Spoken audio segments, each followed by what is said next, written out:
Thank you so much for being here today to talk about language acquisition and concept-based inquiry. Jane, let's start with you. You've been a language acquisition for more than 25 years now, so you've seen some change in that time. How does a concept-based inquiry approach to language acquisition differ from a more traditional approach? Well, so maybe I've been teaching longer than concept-based inquiry has been invented, but yeah, so I'll just speak to my own experience. I think in the past, traditionally then we would have taught language, like we taught vocabulary and structures and practiced them and looked at the rule, which you'd have probably shown students in a textbook or something, yet practiced it and then moved on. So I think, but having said that, then as language teachers, we're always looking for patterns in things, always comparing what's the difference here. And so probably in our teaching, we were encouraging students to spot patterns and so on.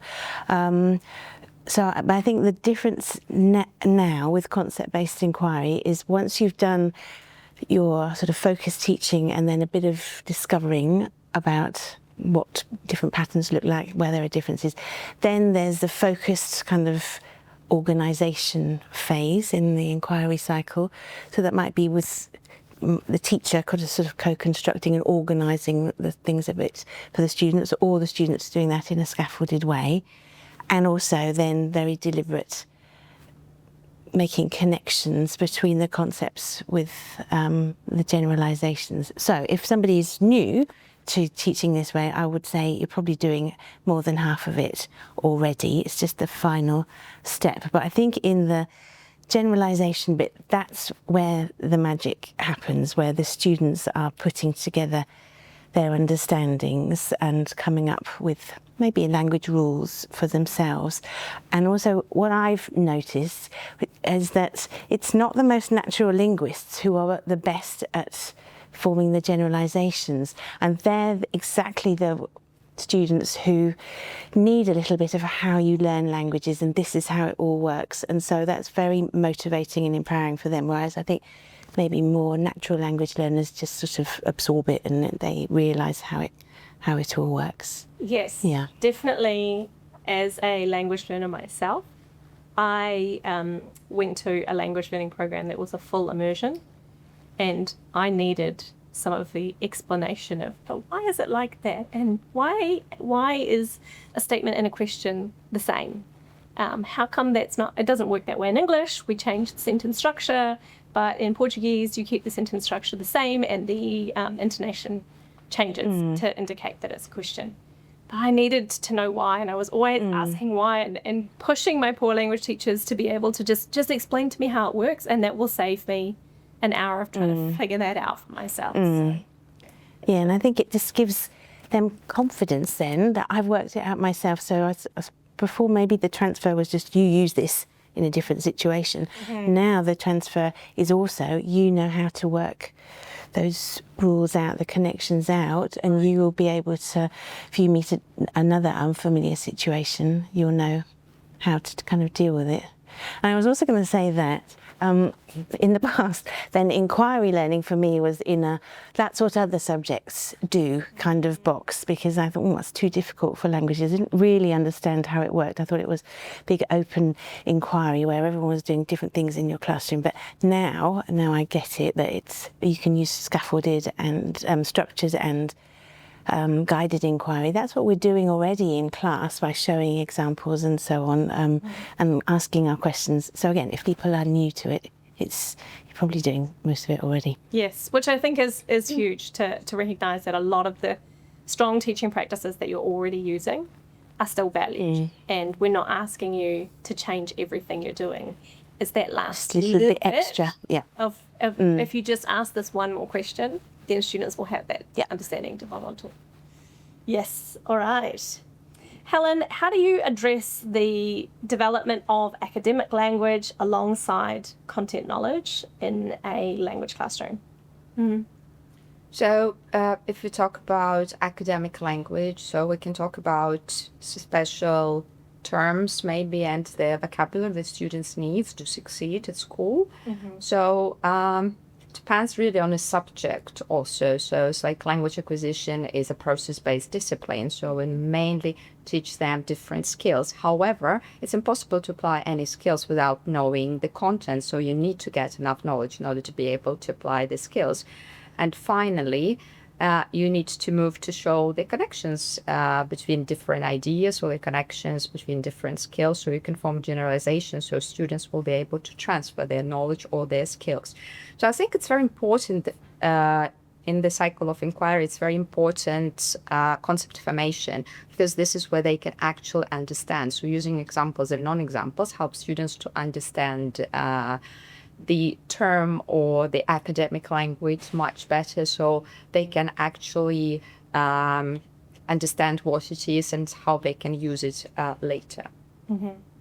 Yeah, one of the interesting things, when I first started leading workshops in concept-based learning, and we would have teachers from all grade levels and all subject areas, and there'd be the table of language acquisition teachers, most of the time, those teachers were coming up with knowledge-based understandings, because it was what they were used to writing for, the central idea or the statement of inquiry. And it would be sometimes like 9th or 10th grade lessons, language lessons, but the understanding was something about leisure activities or about school that students in 2nd grade could understand, because that was the sort of content that they were working on. They had to, like you just said, you have to have some content in order to be able to be learning any skills.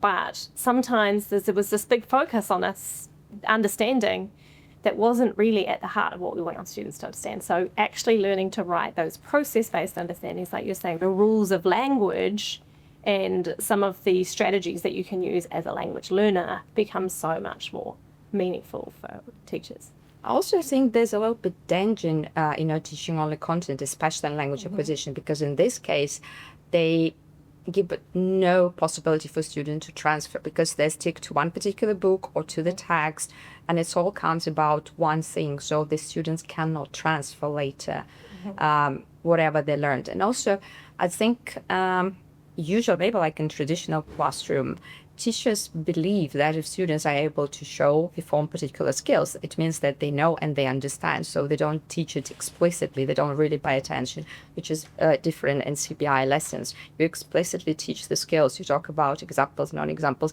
They reflect on what they've been doing. They try to understand how and why they do what they do. So it gives them better understanding.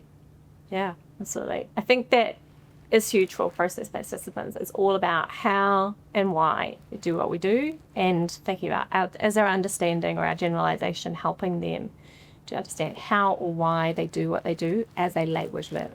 So also saves some time. I think they don't need to practice the same skill again and again so many times, because when they see in generalization, they can see the connections between different concepts, and there might be different skills that can be included there, or the effect it has on the readers, or why the authors use particular techniques. So it's easier for them to understand it again. It saves sometimes not to practice it again and again for every single year the same thing. yes. And Yuanjia, you've been working as a language acquisition teacher right through from PYP, MYP, Yes. through all grade levels Yes. at NIST, and you've done the trainer certification, so you've gone back and helped some of the other language acquisition teachers to develop their concept-based curriculum. What advice or practical strategies can you share for other people who are leading teams or leading departments in building a concept-based approach to language acquisition? I actually give it a thought, and I think there are about 5 things that we can do. The first, we start with, if you want to involve and to get people on board, the best way is to show them a concept-based inquiry lesson. Yes. Yes, so I would give a concept-based lesson in action, and get the teacher on board. And would you do that in Mandarin with French teachers and German teachers? Yes. Yeah, so they're actually experiencing what it's like as a language learner. Yes, you can have the Mandarin teacher. If I do the Chinese lesson, I have the Mandarin teacher as an observer. And Yeah, and then they can observe how the cycle really works, how the CBI, the inquiry cycle really works, and it's really good. And then teacher can actually, yeah, just like Jen mentioned, the traditional way of teaching, a lot of teachers didn't think this, like our subject area is typically can be inquiry, based, but actually through this cycle, through this way of design, we can make it inquiry. We can have the students, have their own ownership, have their own voice choice in that learning. So first step, get teacher motivated and get them on board. And then the second step, once they are motivated, get them to have the training, have the necessary training, have the necessary craftsmanship to do this program. And then after they have the basic understanding of how the program works, and then get them to collaborate with each other or collaborate in a bigger community, getting registered with the CBI collaboratives, or even come to this our Learning Lab conference, to meet a bigger society, to get more the same-minded teacher, educators, so can work more collaboratively and get better or deeper understanding of how this can work in action. And then back to the school, to get more people involved, we can have more training with other departments or with the parents even, transitioning from, one department CBI to a CBI school. And then after that, just when we're talking about the curriculum, actually my school is taking a very strategical plan. We're doing it one department by another department. We have one department articulate their concept-based curriculum first, and then we review and then get feedback, and then just moving slowly department by department. As for our language acquisition department, we already we have our units for every year. We review, articulate change it to a concept way because we are process-based one, we're starting to review our skills, our knowledge, and the critical content, and to just restructure it and articulate our conceptual understandings for each unit. We did that way. Yeah. So eventually, I think we are still going. We're still and getting feedback and getting students to fit in with their generalizations and getting it better. But we are I think we're on the right track. Yes. Yes. You've also been supporting a team in building out a concept-based inquiry approach to language acquisition. How's that going? Oh, good, thank you. So we've kind of used this approach. So I've shown teachers how to do it, like they're the students and we've practiced. I've done it, I'm a French teacher, so I've done it a slightly different way to you. So when I put people into groups, I make sure there's a French teacher in each group so everyone can feel that they can do it. I've also invited people into my class. I think other teachers want to see it working with actual students. And just encourage, well, I suppose then when we've written our units, then if it's one I've been involved in, then I'm really going through the unit plan and helping people to write their generalizations and so on. And then we're having lots of collaborative teaching and planning so that people are building up a bank of learning experiences, I suppose. Yeah, so gradually, and then more people are sort of coming on board and getting enthusiastic with it. Yeah. And I think that's important in any subject area, that strategy that you both used in your approach, and I know you've talked about it as well, running model lessons in schools or teachers. That's something that we do a lot of here at the conference, that you're all here at the conference to do model lessons in Mandarin and in English and in French to help teachers to understand what does this actually look like.